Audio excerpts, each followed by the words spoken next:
adik-adik, apa kabarnya hari ini? Kakak berharap semuanya baik-baik saja. Gimana juga kabarnya Kevin dalam seminggu ini? Apakah Kevin baik-baik saja? Iya. Loh, kok iya? Jangan dilemes gitu. Yuk, kakak akan belajar yel-yel ya. Kalau kakak katakan, bagaimana kabarmu hari ini?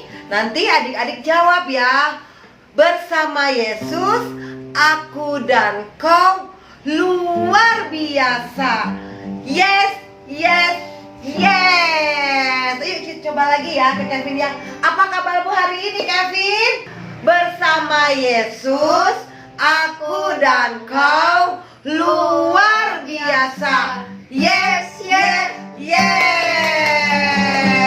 Yuk adik-adik, kita akan bernyanyi, kita akan memuji Tuhan ya.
Siapa adik-adik? Tuhan Yesus Kristus. Kita akan memulai ibadah online ya. Pada hari ini kita akan sama-sama berdoa. Kita akan sama-sama memuji Tuhan ya.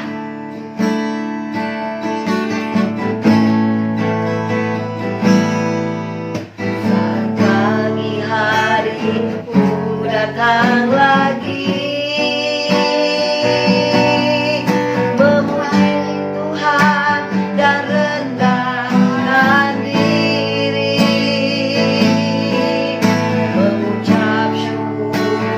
hari yang kau beri.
Kami bersyukur Tuhan atas hari ini. Terima kasih Tuhan akan kebaikan-Mu yang luar biasa bagi kehidupan kami. Tuhan, sebentar lagi kami akan memulai ibadah online. Biarlah setiap kami, anak-anak-Mu, dapat menyukakan hati-Mu pada hari ini. Dan kami juga mendapatkan berkat sukacita yang Kau berikan bagi setiap kami. Kami akan memulai Tuhan ibadah online ini hanya dalam nama Tuhan Yesus Kristus. Mari yang percaya kita katakan amin. Adik-adik, semuanya bersukacita kan? Kakak berharap semua adik-adik yang di rumah tetap bersukacita ya. Yuk kita akan angkat pujian lagu Cuit Cuit Dubidudap ya. Yuk mari kita goyangkan badan kita ya. Ikuti gerakan kakak ya. Yuk berdiri.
Mencintai kita semuanya, mencintai Kak Gina, mencintai Kevin, dan mencintai adik-adik yang di rumah. Makanya kita juga harus bisa mencintai siapa, Kevin?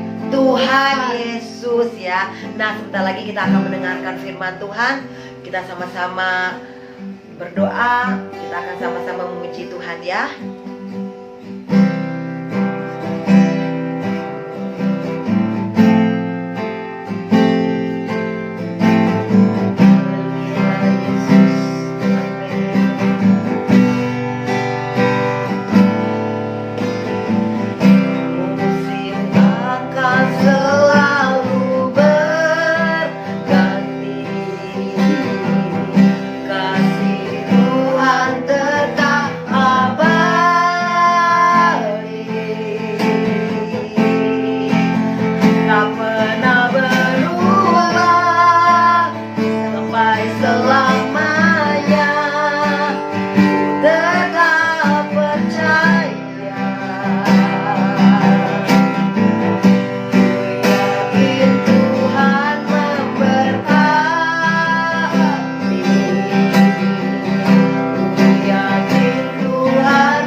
ibadah online Kebaktian Anak Tabernakel Kasih. Tapi hari ini bukan hari Minggu. Hari ini hari Jumat Agung. Jumat Agung itu apa sih? Hari kematian Tuhan Yesus. Kenapa hari kematian Tuhan Yesus kita peringati?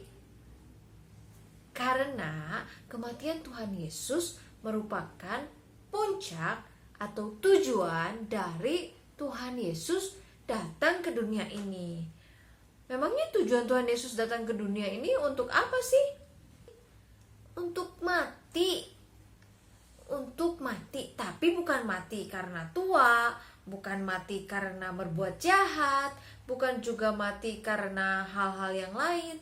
Tujuan Tuhan Yesus mati adalah untuk menebus dosa kalian dan dosa kakak, dosa semua umat manusia yang mau percaya kepada Yesus. Itulah tujuan Allah datang ke dalam dunia ini menjadi seorang manusia bernama Yesus adalah untuk mati.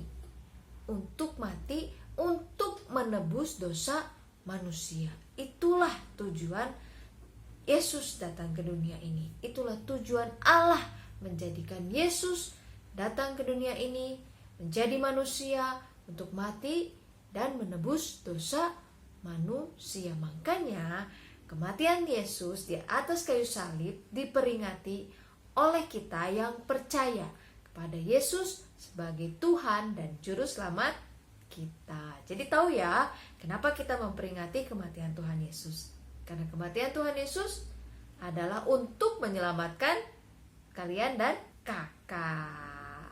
Kita semua manusia yang mau percaya kepada Allah. Nah, Kak Ina mau cerita ini. Setelah Yesus diadili oleh Pilatus, Herodes, kembali lagi Pilatus, dan akhirnya Pilatus memutuskan Yesus dihukum sesuai dengan keinginan rakyat banyak. Nah, masih ingat ya kisah itu. Nah, setelah itu Yesus diejek-ejek, Yesus diolok-olok, Yesus terus dihina, Yesus juga disiksa, Yesus dipukul, Yesus diberi mahkota duri, Yesus dicambuk, Yesus juga diludahi, Yesus juga ditampar. Yesus, sudah bukan cuma fisik yang sakit, hati juga sakit. Bukan cuma kekerasan fisik, tapi juga kekerasan verbal. Yesus dihina-hina. Ya, mereka seperti tidak puas gitu. Udah menjatuhi Yesus hukuman mati, disalib. Salib itu adalah hukuman bagi seorang penjahat yang sangat jahat. Kutuk, hina sekali kalau sudah dihukum di atas kayu salib. Nah, Yesus mendapatkan itu dari rakyat banyak.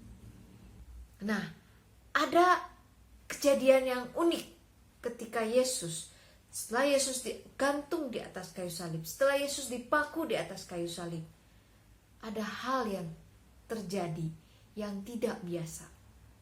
Kalian tahu apa aja? Yuk kita baca kisahnya dari Lukas 23 ayat 44 sampai 49.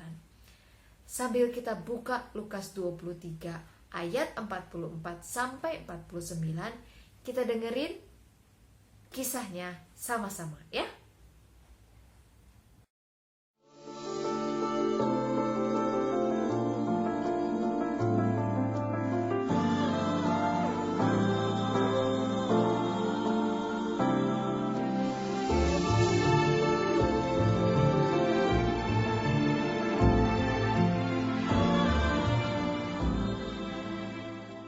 Ketika itu, hari sudah kira-kira jam 12. Lalu, kegelapan meliputi seluruh daerah itu sampai jam 3, sebab matahari tidak bersinar. Dan tabir bait suci terbelah dua. Lalu, Yesus berseru dengan suara nyaring, "Ya Bapa, ke dalam tangan-Mu kuserahkan nyawaku." Dan sesudah berkata demikian, ia menyerahkan nyawanya. Ketika kepala pasukan melihat apa yang terjadi, ia memuliakan Allah. Katanya, Sungguh, orang ini adalah orang benar. dan sesudah seluruh orang banyak yang datang berkerumun di situ untuk tontonan itu, melihat apa yang terjadi itu, pulanglah mereka sambil memukul-mukul diri. Semua orang yang mengenal Yesus dari dekat, termasuk perempuan-perempuan yang mengikuti Dia dari Galilea, berdiri jauh-jauh dan melihat semuanya itu.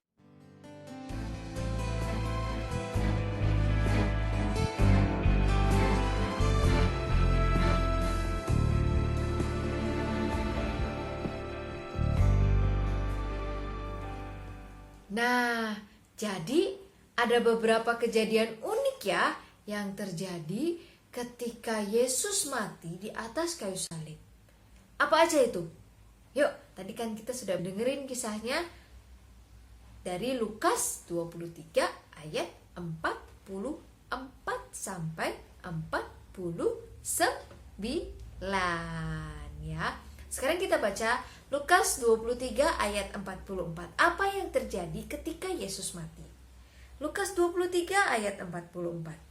Ketika itu hari sudah kira-kira jam 12. Lalu kegelapan meliputi seluruh daerah itu sampai jam 3. Jadi ada kegelapan dari jam 12 sampai jam 3. Padahal itu tengah hari. Biasanya jam 12 itu terik sekali ya mataharinya ya. Padahal biasanya mataharinya itu bersinar paling terang, bersinar paling menyakitkan itu jam 12 siang. Tapi saat itu jam 12 siang malah terjadi kegelapan. Karena apa? Sebab matahari tidak bersinar. Ayat 45a. Yang kedua dari Lukas 23 ayat 45b. Dan tabir bait suci terbelah dua. Tabir bait suci itu apa sih, Kak? Tabir bait suci itu adalah sekat yang memisahkan antara ruang kudus dan ruang maha kudus di bait Allah, di tabernakel. Masih ingat gak gambar tabernakel? Nih, gambar tabernakel. Nah, tabernakel itu ada halaman, ada ruang kudus, dan ada ruang maha kudus. Nah, tabir bait Allah itu yang dimaksud di sini itu sekat pembatas antara ruang kudus dan ruang maha kudus. Itu terbelah dua, dari atas sampai ke bawah. Nah, jadi ada dua hal kejadian yang terjadi ketika Yesus mati di atas kayu salib. Yang pertama apa tadi? Terjadi kegelapan. Yang kedua, tabir bait Allah terbelah dari atas sampai bawah. Ya. Nah, setelah itu apa yang terjadi? Lalu Yesus berseru dengan suara nyaring, "Ya Bapa, ke dalam tangan-Mu kuserahkan nyawaku." Jadi, Yesus mati menyerahkan nyawanya ke tangan Allah Bapa. "Ya Bapa, ke dalam tangan-Mu kuserahkan nyawaku." Jadi, nyawa Yesus bukan diambil oleh maut. Nyawa Yesus diserahkan kepada Bapa. Yesus menyerahkan hidupnya kepada Bapa. Jadi Yesus bukan kalah. Yesus mati di atas kayu salib itu bukan kalah dari maut. Tetapi Yesus mati di atas kayu salib adalah untuk menebus dosa kalian, kakak, dan dosa semua umat manusia yang mau percaya kepada Yesus. Yesus mati untuk mengalahkan maut. Yesus mati untuk menebus dosa semua umat manusia yang mau percaya kepada Yesus. Setelah Yesus mati di atas kayu salib, kepala pasukan dan orang-orang yang sebelumnya mengolok-olok Yesus, mereka menyesal dan mereka melihat bahwa Yesus ini adalah orang yang benar. Kita lihat ayatnya di Lukas 23. Masih Lukas 23. Lukas 23 ayat 47 dan 48. Ketika kepala pasukan melihat apa yang terjadi, ia memuliakan Allah, katanya, "Sungguh, orang ini adalah orang benar." Dan sesudah seluruh orang banyak yang datang berkerumun di situ untuk tontonan itu, melihat apa yang terjadi, pulanglah mereka sambil memukul-mukul diri. Mereka menyesal, mereka melihat bahwa Yesus adalah orang benar. Ya, Yesus mati bukan kalah dari penjajahan Romawi. Yesus mati bukan karena melakukan kesalahan. Yesus mati bukan karena menghujat Allah, tetapi Yesus mati adalah karena mengasihi kita semua. Karena Tuhan Yesus sangat mengasihi manusia, sehingga ia mati di atas kayu salib untuk menebus dosa manusia, untuk menebus dosa kalian dan untuk menebus dosa kakak, menebus dosa semua orang, semua manusia yang mau percaya kepada Tuhan Yesus. Kalian mau percaya kepada Tuhan Yesus? Mau? Bagus. Berarti kalian adalah orang-orang yang diselamatkan oleh kematian Tuhan Yesus di atas kayu salib. Ya, sekian firman Tuhan hari ini. Ingat pesan Kak Ina, Tuhan Yesus mati di atas kayu salib adalah untuk menebus dosa manusia, untuk menebus dosa kita semua, dan bukan karena kalah dari penjajahan Romawi. Ya, sekian firman Tuhan hari ini. Kita mau berdoa. Tutup mata, lipat tangan, kita mau berdoa. Tuhan Yesus, terima kasih Tuhan buat firman Tuhan pada pagi hari ini. Terima kasih Tuhan Yesus buat kematian Tuhan Yesus di atas kayu salib yang untuk menebus dosa kami semua. Terima kasih Tuhan Yesus, terima kasih karena kasih Allah yang begitu besar kepada kami, sehingga Engkau Tuhan mau mati di atas kayu salib menggantikan kami semua. Mau mati di atas kayu salib untuk menebus dosa kami semua. Terima kasih Tuhan Yesus, terima kasih untuk pengorbanan yang luar biasa yang sudah Tuhan nyatakan dalam kehidupan kami. Terima kasih Tuhan Yesus, terima kasih untuk kasih setia yang Tuhan selalu berikan kepada kami.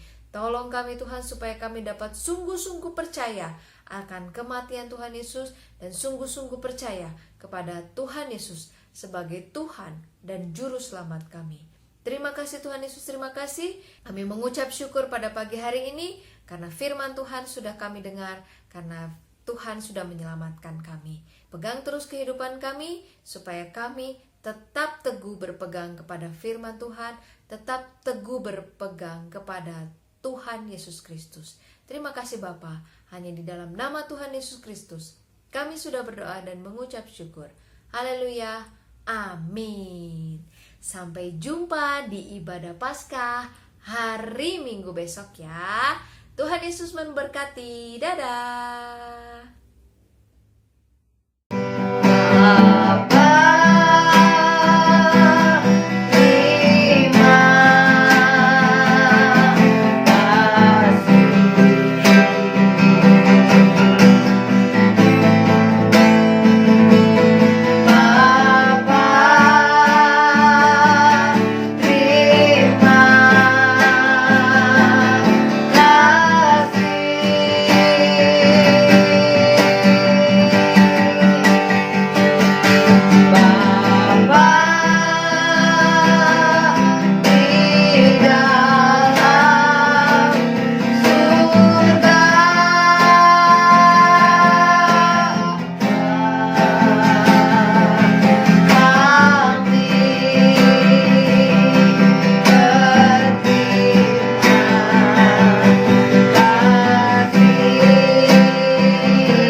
Amin. Sampai ketemu lagi ya adik-adik. And God bless you. Dadah.